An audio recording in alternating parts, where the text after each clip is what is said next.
Ayan, start. Sige po, alam ko po matagal tayo naghihintay, pasensya na po. Pero sa ngayon po, ang status ay hinihintay natin ang ating Secretary General para po i-receive yung impeachment complaint ng ating po mga private complainants, mga citizens at civil society leaders na narito ngayon. Para po ipakilala yung mga complainants, sinatawagan ko po si Senator Laila De Lima. Okay. Ito pong complaint for impeachment ay pinirmahan ng 17 complainants.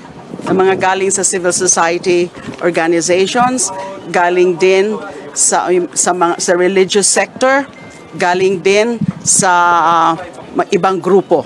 But they are filing all of these signatories, 17 signatories, are filing this in their personal capacity, even if they are members of various groups or of various party lists, etc. So, 17 po sila. Ang mga nag-file po ay sila former Secretary Ging Deles,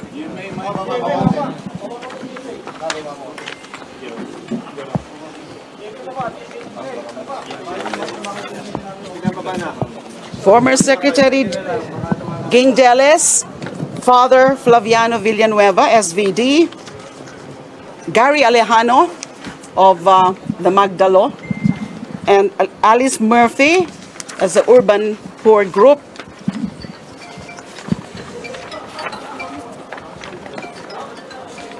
Francis Aquino D, that's Kiko D, Mr. Eugene Louis Gonzalez,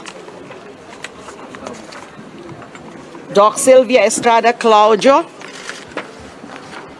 Lea Lopez Navarro, Rowena Amon,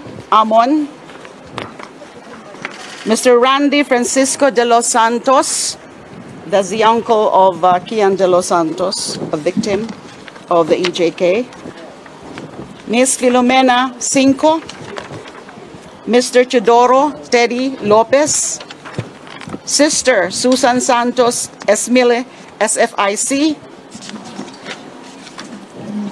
Mary Grace de Guzman, Sister Mary Grace de Guzman, Father Robert Reyes, Miss Maria Yvonne Cristina Jereza. So those are supposed to be 17 signatories. Ma'am, grounds for impeachment? Ang grounds po ng impeachment, bale 5 po. It was actually condensed into 4 grounds as indicated in the articles of impeachment, pero 5 po sila. So out of the 6 grounds for impeachment laid down in the Constitution, 5 po yung grounds. Culpable violation of the Constitution, graft and corruption, bribery, betrayal of public trust, and other high crimes. So ang wala lang na ground for impeachment is treason. So majority of the grounds are present. And there are a total of 24 articles of impeachment as discussed in the 33 page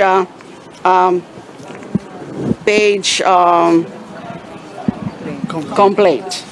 So among the articles po are the misuse, the failure to account, the intel and confidential funds of both the Office of the Vice President and also of the Department of Education. And nandyan din po yung grounds like yung kanyang mga threats, yung kanyang mga rants during the press con in October 18 and the second one in November 2024, because these are very unbecoming and these are actually betrayal of public trust, because these are also high crimes, yung kanyang mga threats doon sa latest na mga rant niya o kanyang mga meltdown. Meron din as an article about her involvement also in the extrajudicial killings during her term as mayor of Davao City. There are other grounds. Let me just, so that I can be very sure of this. How do you?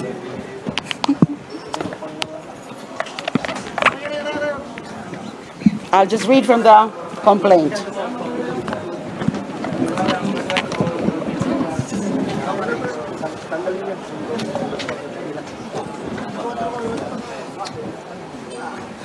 But ma'am, you're also included po sa complainant. Part of the complainant. Complainant din po kayo, ma'am. No, I did not sign as a complainant. I'm supporting this move, and at the same time, I was designated by the group as a spokesperson. But there are actually two signatories who are part of the ML, or Mamamayang Liberal, in the same manner that there is a signatory, part of Magdalo, and a signatory, part of Akbayan. And the endorser is Congressman Percy of Akbayan. Based on your information, where is the Secretary General? O for sure ba, i-receive na yun ng Office of the Secretary General yung impeachment complaint? Opo, yun po ang ano namin, pinapahintay nga po kami. Kasi I think he's attending to another official duty of his. So his staff told us to just wait for him. So this will definitely be filed today. Yes. And then, you know, that another article is the respondent left DepEd with nearly 7 billion pesos in unliquidated cash advances. Isa po yun sa mga articles. And then there's the rigged bidding of laptops and other electronic devices during respondent's time as DepEd secretary.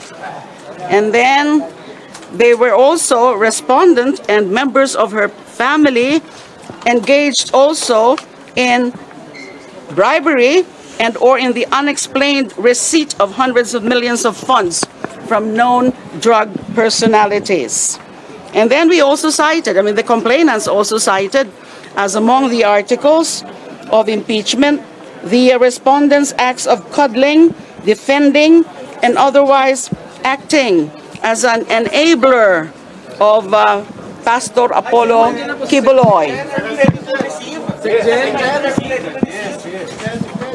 So we will be filing this, and it's good that the section is here already. How do you feel lang? Kasi si President Bongbong Marcos has already sent a message to the Alam nyo, Muna po kami, babalik po alam kami nyo,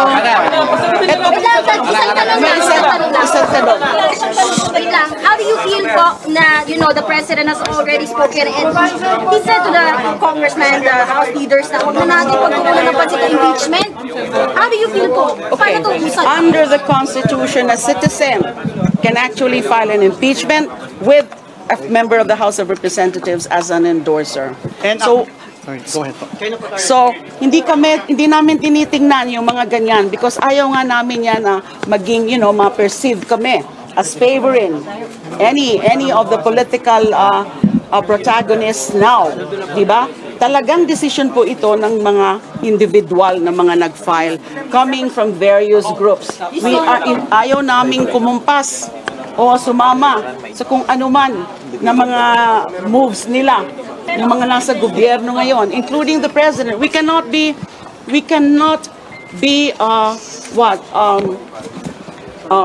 affected by the desire to really make the vice president accountable, because that is in fact recognized by the Constitution. Kailangan mangibabaw ang batas, mangibabaw ang saligang batas.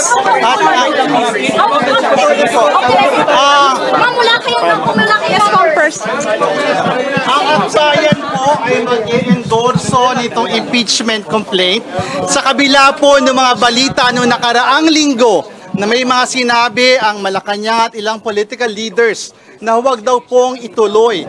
Linawin po natin, ang loyalty po ng mga kasama natin na mga civil society leaders ay sa taong bayan. Hindi po madidiktahan ang mga progresibong puwersa na gustong i-hold accountable si Vice President Sara Duterte. How hopeful are you, sir? Na may number kayo?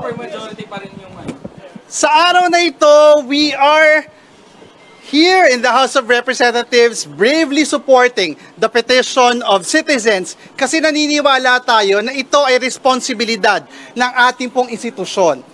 They have to give this complaint a fair chance and a fair day in court.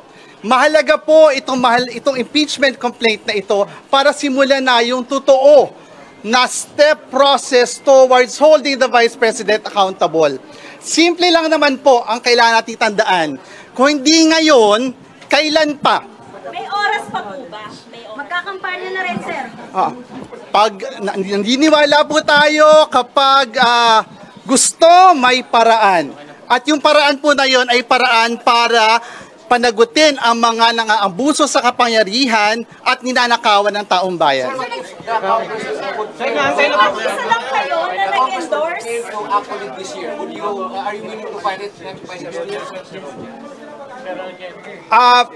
Magsisimula na po kasi yung pag-activate ng process sa pag-file natin ngayon. No, and Congress will have to go through the process of referring it to the responsible committee, the Committee on Justice. As to the timeline, we leave it to the leadership of Congress. Pero kalakip nito yung reminder that we are duty-bound in this House of Representatives to give this complaint a fair day in court. But sir, it's a numbers game pa rin. Yung mga endorser? Numbers game pa rin kasi siya. Paano yung numbers niyo? May numero ba kayo, sir? Naniniwala tayo na matindi yung merits ng ating impeachment complaint. At naniniwala din tayo dito sa mga kasama natin sa Kongreso, pag nakita nila na malakas itong ating complaint, malakas itong kasong ito, they will support it. I'll leave it at that muna po. Ayun na nga mga kababayan, nako mukhang dumadami ang kampo o ang mga nananawagang ma-impeach nga itong ating Vice President Inday Sara. Sana naman, sabi nga ng ating presidente, sayang ang oras, gulo ba ang dulot nito para sa atin? Ano ba ang magiging magandang dala nito sa atin? Makikinabang ba tayo dito? Bababa presyo ng mga bilihin? Abang-abang tayo mga kababayan. Hanggang dito na lang muli. Mag-iingat pa tayo lahat mga kababayan kung saan man tayo sulok ng mundo, kung saan man tayo lupalop ng daigdig. Mag-iingat po tayong lahat mga kababayan. God bless po.